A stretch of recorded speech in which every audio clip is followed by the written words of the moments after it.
nuestra vida, que, que regresemos a los cines de una manera responsable. O sea, hemos incluso sido capacitados para hablar de esto, porque obviamente pues no vamos a invitar a la gente a ir al cine si es algo que tenga un grado de irresponsabilidad o tal. Claro que cada quien toma sus decisiones, pero fíjate que, por ejemplo, o sea, yo ya sabía muy bien que el aforo era 30%, entonces pues las salas realmente están casi vacías, aunque esté agotada la sesión, ¿no? Tienes que usar el cubreboca, la gente está lejos, sanitizan cada sesión, entonces se quitaron sesiones de las de la noche, por ejemplo, y una del medio, por el tiempo que toma sanitizar toda la sala entre sesiones. Pero algo bien importante que me acabo de enterar hace poco es que lo del aire acondicionado, ¿no? Que tanta cosa le da a mucha gente, incluyéndome. Y ya me contaron, Cinépolis, que con Canacine armaron todo un programa de poner unos cañones de aire detrás de las salas que conectan directamente con el exterior. Entonces ya no es aire acondicionado reciclado, sino es aire nuevo cada 15 minutos que proviene del exterior. Entonces está renovando el aire. Y la verdad, con eso ya me quedé tranquilo y dije, no, pues, o sea, ya la experiencia es segura siempre y cuando la gente siga las reglas, ¿no? Claro, sí, definitivamente la situación es complicada, pero también es cierto que necesitamos salir, necesitamos ver este tipo de películas que en definitiva te llenan el corazón y le dan un cambio a la perspectiva que tienes de la vida. Entonces, Marcelo, yo preguntaría, ¿tú eres idealista? Definitivamente, sí, para bien y para mal. Y es lo que se demuestra en la película, un grupo de amigos que se vuelven a reunir después de cierto tiempo, recordando y algunos logrando esos objetivos que vienen del pasado, ¿no? ¿En qué momento podríamos ubicar este tipo de situaciones que hayan pasado en tu vida? Lo que pasa, sabes que ayer en la conferencia de prensa nos decía Oscar Uriel, que es productor asociado de la película, que a veces él pensaba que parecía que esta película la habíamos escrito, o sea, la había escrito y la habíamos pensado como para salir después de una pandemia donde todo el mundo estuvo obligado pues, a enfrentarse a qué es lo importante de la vida, ¿no? A volver a priorizar las cosas, obligados a hacer una introspección, porque luego si no nos obligan no la hacemos. Yo tengo esa filosofía desde antes, obviamente, de la pandemia, de pensar que nunca es tarde para rectificar el camino, para pensar si estamos alejándonos de lo que realmente nos hace feliz.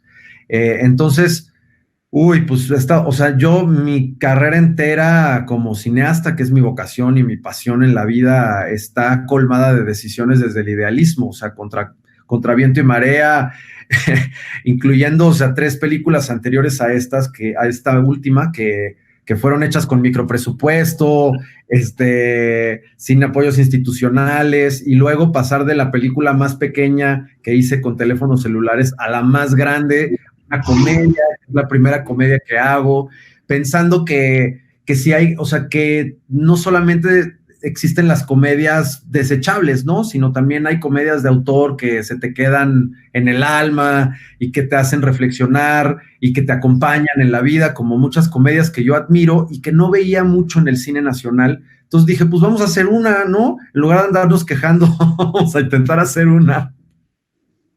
Es que ese es el punto, y bien lo mencionas, creo que esta pandemia vino a movernos de muchas formas que no nos imaginábamos, y el ver esta película creo que también es ese recordatorio de que hay cosas más importantes que valorar y que retomar. Ahora, hablabas ya también de la pandemia. ¿Cómo pasaste tú la pandemia? ¿La pasaste en encierro y qué te hizo reflexionar? La pasé en encierro, sí. Hasta hace muy poco empecé a salir con la película, con el Club de los Idealistas.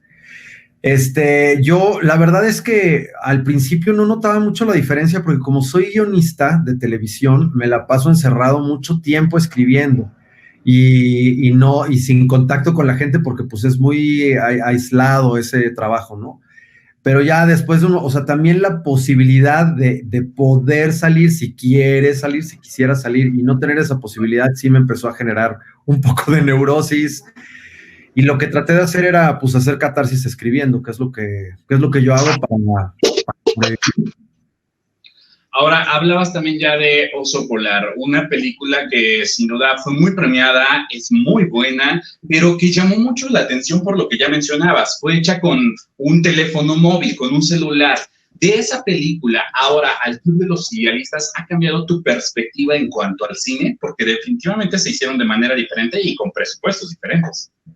Sí, creo que el Club de los Idealistas no lo hubiera logrado hacer como yo quería hacerla, o sea, una comedia naturalista donde a mí no me gusta que parezca que los actores actúan, que se aprendieron un guión, sino que sean, ¿no? Y la verdad, las técnicas que yo utilicé con este casting creíble que juntamos vienen de las experiencias que tuve en Oso Polar filmando en las calles de la Ciudad de México con mi teléfono y 3 actores en un coche.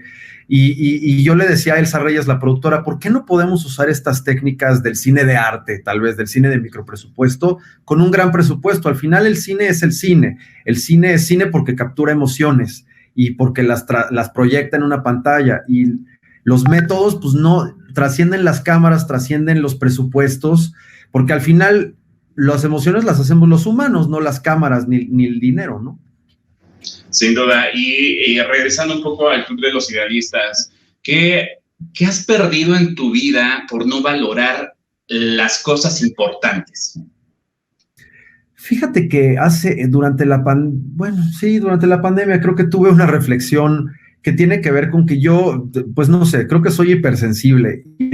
Con la vida se va volviendo, se va protegiendo y te vas construyendo como un pequeño castillo, ¿no? Una torre que te protege de los demás. Y tengo la impresión de que entendí por qué hago cine, a raíz de esa reflexión de por qué no tener empatía a veces, porque te proteges para no sentir los dolores de los demás, porque ya tienes muchos tú y porque no te gusta el dolor. Y pensé que desde chavo, o sea, como a los 15 años que decidí hacer cine, era una manera de hacer cine de relacionarme con mis emociones y con las emociones de los demás.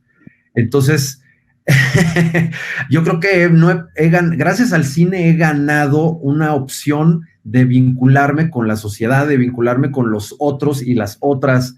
Y cuando yo enseño mis películas y hay un público presente y podemos dialogar, o incluso por Zoom, ahorita contigo, pues hablamos de emociones, hablamos de la vida, y a lo mejor me cuesta más trabajo fuera del contexto cinematográfico. Claro, pues sin duda seguimos aprendiendo de esto. ¿Y cuándo ya vamos a poder ver la película? Porque pareciera lejano, pero ya es aquí a la vuelta de la esquina. Ya quedan, ¿cuántos días? Bueno, el 24 de septiembre, ya poquitos. Después de tanto, imagínate, estrenábamos en el Festival de Guadalajara en marzo y la gala se canceló por la pandemia y así. Y ahora pues ya 24 de septiembre se estrena con 1,200 copias a nivel nacional. O sea, en todas las salas en todos los complejos que estén abiertos en México va a haber una copia de Los Idealistas, incluyendo obviamente en Puebla. Creo que en la rueda de prensa o en alguna entrevista ya mencionabas que pues quizá va a ser un poco reducido el aforo de personas que van a poder llegar a ver quizá el primer fin de semana la película, pero que también es muy importante esa recomendación boca a boca, y creo que eso es lo que se va a poder valorar, que realmente a las personas se les mueva algo dentro y que pueda decirle a alguien más, tienes que verla. Totalmente, creo que es ese tipo de película que a lo mejor, yo por ejemplo, veo Twitter poco, pero ves que es muy cínico Twitter, ¿no?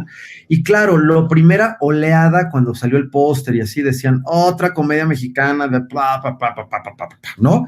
Y yo decía, híjole, ojalá que la gente que le dé chance y vean que de verdad es una comedia mexicana diferente, la recomienden. Y lo bueno que tenemos, porque bueno, perdemos unas, ganamos otras, es que como hay menos competencia de estrenos, hay más probabilidades de que la película permanezca en salas varias semanas. Entonces, que si la gente se la recomienda, sí pueda ir al cine cerca de su casa y esté todavía el Club de los Idealistas. Creo que de ahí vamos a sobrevivir y le apostamos a la longevidad, ya que no podemos apostarle a llenar las salas completas el primer fin de semana, ¿no?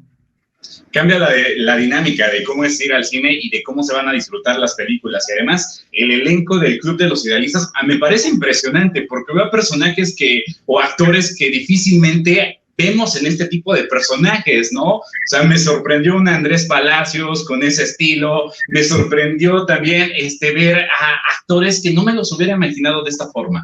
A Claudia Ramírez, a Yolanda Ventura, ¿no? Fíjate que hablando de eso específicamente, como que, bueno, obviamente es una reunión generacional de actores que para mí era importante que representaran como el audiovisual mexicano de verdad, o sea, incluyendo cine, teatro, series y telenovelas, porque de ahí venimos, con eso hemos crecido y siguen teniendo muchísimo éxito. En la pandemia creo que rompieron récords las telenovelas de Televisa y de Azteca. Y creo que los actores que tienen largas carreras o son más reconocidos por la telenovela, luego son un poco despreciados, como si fueran menos actores o peores actores. Y no, siento que solo hay peores proyectos, dice Tiare Escanda, hay peores guiones y hay peores directores que no les dan chance de hacer otras cosas. Yo les decía, ustedes hagan todo lo que no les han dejado hacer en esta película, les prometo que si se me desbarrancan de un lado, yo soy la red donde pueden caer. Entonces vas a ver a Andrés Palacios, a Yolanda, a Naila, haciendo trabajos en la gran pantalla que probablemente sean los mejores de su carrera y que van a demostrar que nuestros actores de telenovela son bien valiosos también. En definitiva, sorprenden bastante, llega en un momento preciso la película y te agradezco mucho que hayas aceptado esta pequeña conversación. No sé si hay algo que te gustaría agregar. No, hombre, un placer. Y sí, sabes que yo creo que el Club de los Idealistas también la estrenamos ahora porque creíamos que era un buen momento para invitar a la gente al cine, porque la película está en el mismo espíritu que la sociedad, que las familias detrás de estos Zooms y detrás de la tele, que estamos encerrados todavía un poco en la casa, que es el espíritu de revalorar las cosas simples en la vida, como por ejemplo los vínculos fraternales, los amigos, la familia, y la película justamente es la misma reflexión que hacen los personajes, es la que estamos haciendo nosotros, así que es muy ad hoc que la vayan a ver ahora. Pues ahí está la invitación, Marcelo Tovar, director de esta película, El Club de los Idealistas. Muchísimas gracias por acompañarnos. Gracias a ti. Gran abrazo, gracias a ustedes también por estar presentes. Soy Javier Garzón, nos vemos en la próxima.